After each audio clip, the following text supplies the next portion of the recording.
This is no ordinary device. It's not just a phone.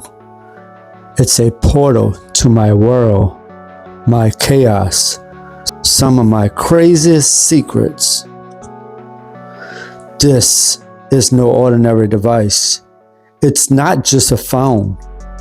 It's a portal to my world, my chaos, some of my craziest secrets.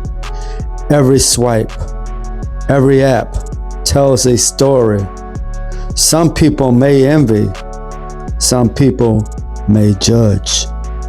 So I have to ask, are you ready to see what's on my iPhone? Because once you see it, there's no going back. Yeah, I know. I'm kind of crazy. Can you take a wild guess what's on my iPhone? From the kind of case I like to use to the apps I forgot I downloaded. So you ready to jump in head first into my iPhone madness? Let's go. So the first thing I want to talk about is my case. You wouldn't believe how much thought went into picking this iPhone case by Hobble, something like that. I don't exactly know how it's HAOBOBRO. Hobble. Hey, bro, something like that. I don't really. I tried to look it up on the internet to see how to pronounce it, but they don't even have a pronunciation for it, which is weird. But I got it off of Amazon. And to me, it's not just a case because it's nice and smooth to the touch, and the buttons are nice and clickable.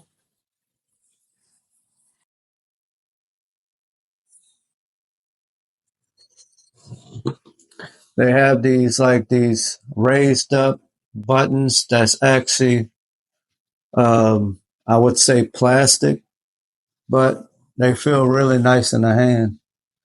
And the bottom, the cutouts are nice and open. And the case actually fits really tight with I would say zero point 0.1 of screen protection. So I like it really thin where it really looks like there's no case on it because I like the thinner cases. And it's also well protected. On the go. And this is on the go. On the go when it's cold with shorts on and no shoes. And it's about 40 degrees out here. So taking my phone, like I said, I don't need a battery pack to take it on the go. So taking it on the go. On the go. On the go. I'll be back. No. So that's an example of the iPhone on the go with no battery pack because I have enough battery here to last at least 8 hours leaving the house. Now, if I need to charge, then I'm going to run back like I just did, and I'm going to come back home and not grab the battery pack, but put it on a charger because I don't really care for the MagSafe battery pack. All right, it's a little cold and chilly out here. Let's get back inside. As you know, I have on thermals with shorts and no socks and flip-flops. So let's get back in here. Now, let's talk about my MagSafe. Is this case MagSafe? Yes, it is. There is a MagSafe ring on the inside of the case. I'm not going to take the case off because the case is literally on here. It's really, really tight and it's hard to really come off. So, but I love MagSafe accessories to go on my leather case. I actually have two favorite accessories, MagSafe holder accessories that I love using with this phone. And then I also have a battery pack that I don't really use often. So here are the two of my favorite MagSafe accessories that I use every day. And I haven't had to use a battery pack. So because of the bigger battery that the iPhone 14 Pro Max or all the Pro Max models usually have. So that means not having to charge on the go. So out of all of these, which is my favorite? Yes, I love this one because it's magnet on this side as well as this side.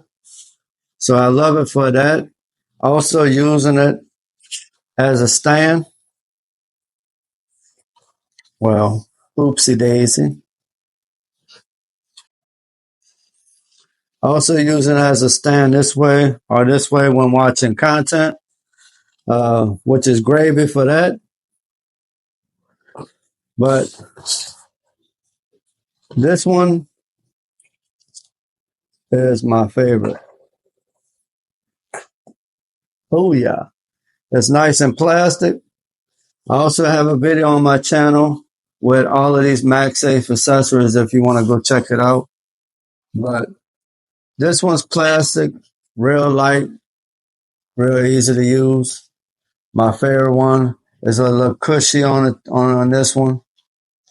So, and like I said, this is the proper way to take a MagSafe off of a phone. Just slide it with your hand instead of trying to pull it like this. If you got a good MagSafe case or a good MagSafe phone, I would say these are some of the best on the market. So, is my home screen perfectly organized? Or is it? I like a one-page home screen when using my iPhone. I don't like multiple screens. So, yes, if I swipe to the right, yes, I have my widgets, calendar, battery, clock, which I like to see all of those just with a swipe to the right. And then the Siri shortcuts. So the ones I use most. And then, of course, the library is on the other side. But I like to use this one screen for basically everything. So it keeps it perfectly organized, like I said a few seconds ago. Now, what widgets do I use? So if you notice, the widget that I have on the home screen now is the weather. I'll always like to know what the weather is. And I like to use a stacked widget, which right now my only stack consists of two widgets, and that is the weather and my shortcuts that I use every day, which I just recently did a video on it. So I talk about the 4G, 5G shortcut that I created, the restart of your iPhone where you put your iPhone to sleep for a few minutes and let them take a nap. And then the lookup feature, which is that. And in the video that I did previous before this video, you can go through and see the steps that I took in order to show you how it actually works. And then my fast taps, which in the last one, I'm actually customizing this one a little bit more. And I'm actually going to use the Apple Intelligence Genmojis. So I'm going to design some Genmojis to go with my shortcuts and to do some other little things on my iPhone. Even though, like I said in one of my other videos, I have the iPhone 14 Pro Max, but I can still get the Apple Intelligence features with my iPad Air 13-inch with the M2. So I still have Apple Intelligence on there. And Still undecided on what iPhone 17 model I'm getting this year, but once it comes and I see what they look like, how, the features and stuff like that, I'm not really worried about the Apple Intelligence on the phone because Apple Intelligence isn't fully out. And a lot of people are very angry with Apple because you buy a new iPhone, you expect the features to be on that new iPhone instead of you having to wait on the iPhone, if you know what I mean. That I don't think that's fair, Apple. You, yeah, Samsung kind of and is in hot water with the customers also, or the people that buy the Samsung phones. Their software hasn't come out either, and we've been waiting almost a year. We're still stuck on 6.1.1 on my Z Fold 6, but we'll talk about that later. We're talking about what's on the iPhone right now. And Apple, like I said, I'm still disgusted that the iPhone 14 Pro Max should have been on that list for Apple Intelligence because the phone is literally only 3 years old. And it's still practically a brand new phone. So y'all need to get y'all stuff together, y'all shiitake together. And I ain't talking about mushrooms. So, like I said, I like this widget to keep my screen nice and free. And I like to keep it clean and clutter free, if you know what I mean. So now you want to know what are the top apps that I use? And these apps are my usual suspects. And that is, of course, X, which we go into X, Threads, iGram or Instagram, TikTok, of course, all these crazy TikTok things, which TikTok is supposed to be going away in the United States on January the 19th. Are you still going to be using TikTok, or you think, are we still going to be being able to use TikTok even though we have it installed on our phones? Or do you think they're going to stop it from actually working? So I guess we'll have to wait on the 19th or the 20th to see if we actually could still use the TikTok on our iPhones or our Android phones.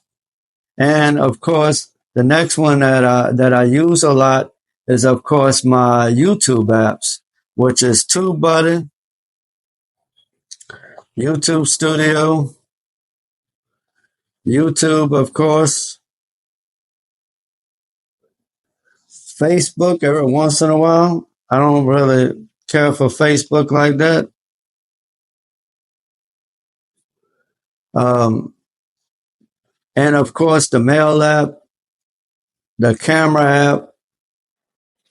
I use settings all day, every day. I can't go without using my settings at all. So that's one of my top apps that I use a lot.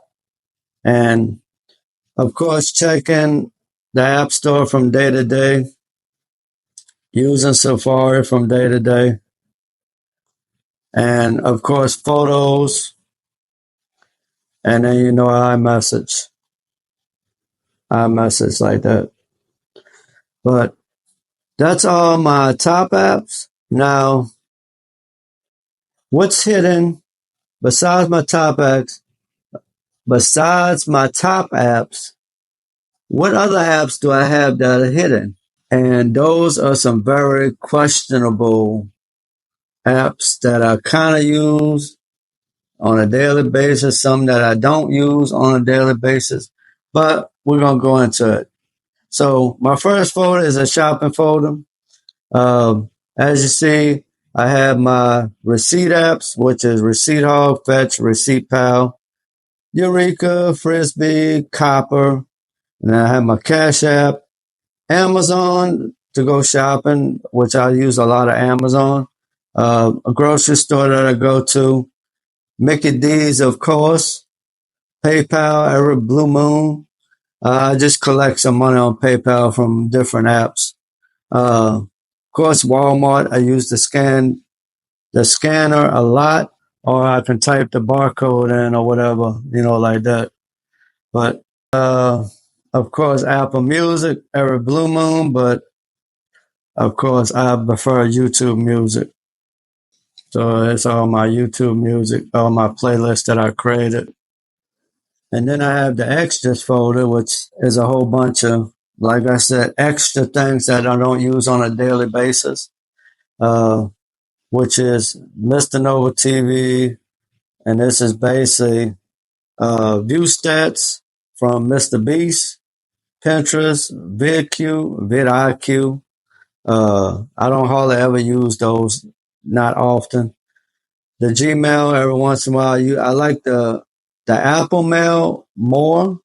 I use the Apple Mail a lot more for most of my emails, which the Gmail, I just use it for one other specific email because I get so many of those emails that it becomes ridiculous and I don't want to use it often on a daily basis. I check it every blue moon, but it's nothing really.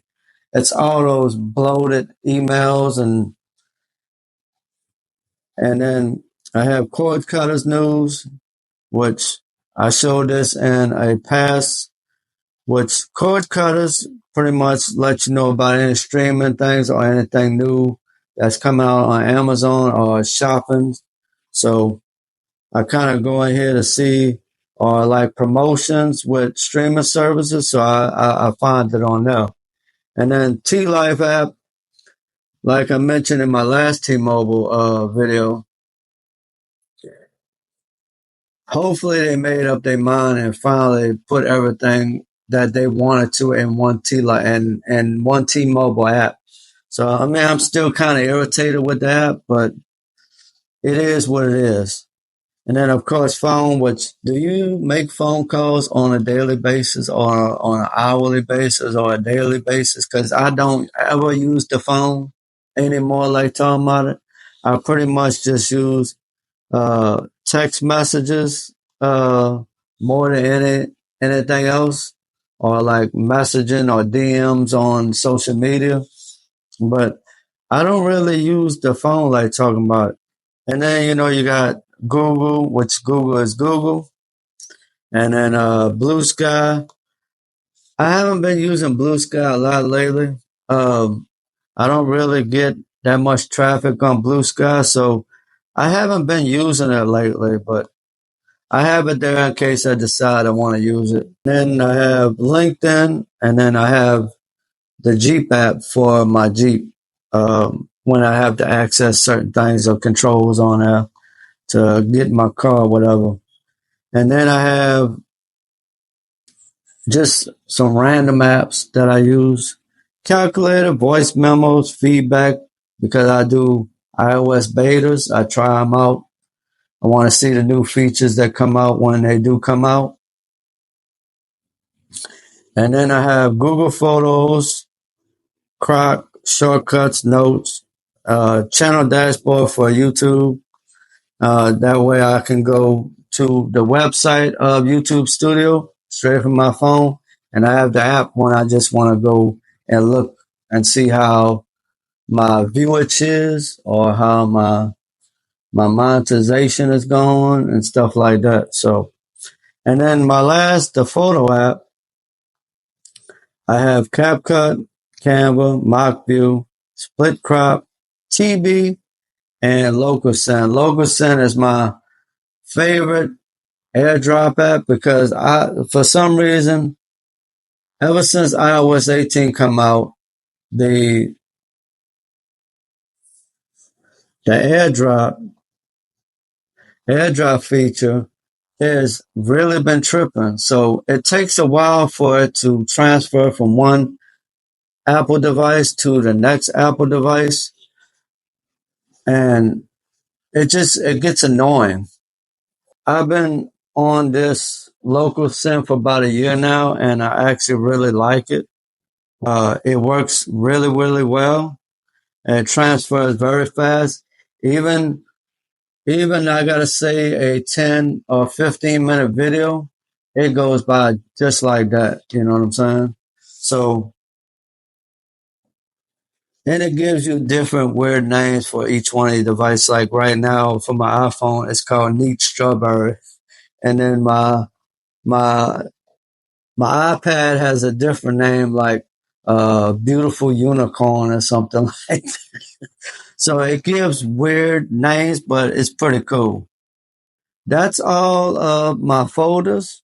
And this is the only ones that I really use. Yeah, I still have a few left in my library, um, but I don't use them on a daily basis. They're there if I need to use them. So that's the apps I definitely use on an hour to hour basis or on a day to day basis. Now, I don't know if you ever thought of this, but do you have a weird app on your phone? Because I have, I want to show you the weirdest app that I have on my phone. And okay, and I don't want you to judge me. It might be an essential okay, or maybe it's not. Okay, are you ready? So this is the weirdest app that I have, and it's in the Play Store. It's called Run P. So when you gotta go run P, if you go to the movies, and you know there's those times where you're watching a movie, but you don't want to get up, but you have to pee bad. You know what I'm saying? I was like, I wonder if they have something to help me because I drink a lot of caffeine, coffee in the morning, coffee in the evening. Sometimes I drink cold drinks all day, Coca-Colas. And I drink water in the morning and more water at night. So I have to have my 8 or 16 ounce of water to flush out my kidneys. And so this app right here, actually, this Run P. So say for instance, you're going to the movies, like me and my kids, we just went seeing the Wicked movie, and as you know, as you see, it's already checked because I actually used it when uh, I actually used this app when we went to watch the movie. But the movie to me was too much singing. We watched about 30 minutes of it, and then we actually left because I don't know. It wasn't the Ariana Grande that we thought it was gonna be. You know what I'm saying? And we just got aggravated and we wound up leaving after about 30 minutes. But so right here, it'll show you, you can view your P times. So we hit view P times and it'll say, obviously I tried to avoid singing in P times. I was mostly successful. I think the second and third P times are the best. So the movie had a runtime of 2 hours and 40 minutes, yabba, yabba, yabba, all that, you know what I'm saying? So it will give you notifications 30 seconds before each pay time, which is good. And your expectation for how good Wicked will be. Um, I didn't put in one because I didn't want to be bothered. I didn't want to talk about Wicked no more. I'll probably try to watch it again once it comes out to streaming on my TV. Me and the kids will try it again. But so it says my first run P time would be when Elphaba finishes her song at the edge of the cliff. And about this P time, this is one long scene between Elphaba and Galinda. Much of it was in the trailer. There is no singing until the P time ends. So I was able to go while I was in the bathroom. I was able to read the synopsis and know what was going on. So when the movie, if I was in there too long, I wound up having to do something other than P, uh, I was still able to read what's going on once the P time was over and it came back on. So that's my weirdest app that I have. Is called Run P Time. So to me, my iPhone is a little chaotic experience, and it's not just an iPhone to me. So I want to know let me know down in the comments, what is your iPhone experience like for you? Is it a little chaotic? Is your apps all over the place? Do you use more than one screen, home screen? Um, what widgets do you use? How do you have any folders? Let me know down in the comments. And I want to thank you for watching. And if you're new to the channel, please subscribe. I'll see you in the next one. As always, later.